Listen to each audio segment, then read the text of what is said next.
All right, man, peace.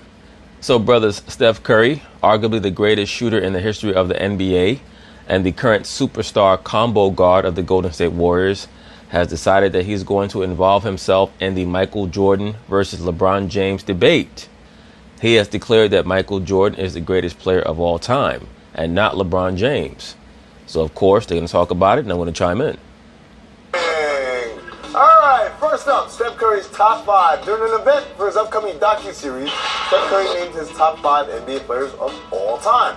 His picks in order: Jordan, Will Chamberlain, LeBron, Shaq, and the Magic Man.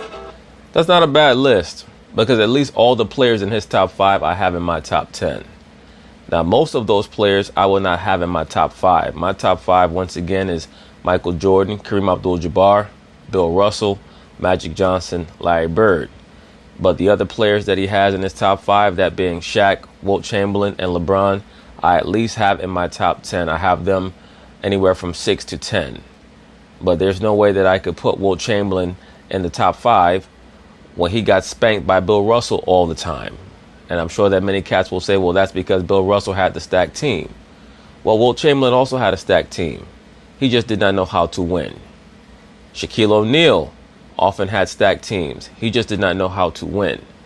And what's interesting is that Steph Curry, from numbers 2 to 4, have the 3 players that I always group together, that being Wilt Chamberlain, LeBron James, and Shaquille O'Neal. I look at them as being the most dominant forces in their eras, but not the best players necessarily, or at least not great enough to be considered top 5 all time. I don't consider Shaq, Wilt, or LeBron James to be the best players at their position. There's certainly a debate, a very strong debate, for all 3 of those players for being the best player at their position in the history of the league, and certainly the most dominant player at their position in the history of the league. But the overall best or most skilled, no. Paul, is this something, nothing, or everything? That's nothing. I think a lot of people could argue about that 5 all time. I mean, definitely, I have LeBron in my top 5 all time. Okay. I think that's nothing. Coach? Yeah. I don't understand how you could put LeBron James over Larry Bird when Larry Bird was just more skilled than LeBron James. Better free throw shooter, better mid-range shooter, better three-point shooter, better in the clutch. The only thing that LeBron James was better at than Larry Bird was that he was a better athlete, a better one-on-one defender early in his career, and he was also more naturally gifted. But when it comes to overall skill set, Larry Bird was pretty much non-pareil. There might not be any other players in the history of the NBA who were more skilled than Larry Bird, irregardless of position. Magic Johnson was a transcendent point guard who was able to lead his team to 5 championships. Kareem won 6 championships and may have had the greatest basketball career of any player in the history of the NBA.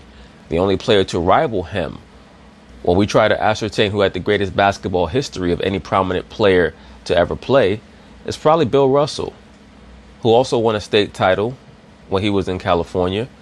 He won the national title, he won the gold medal, and then he won 11 championships in the NBA. But Bill Russell I consider a prehistoric player. In the modern history of the NBA, it's Michael Jordan who's the greatest player ever. And that's why I have him number 1, because he was involved in the great paradigm shift of the NBA, where it was no longer considered necessary that you had a dominant big man in order to win championships.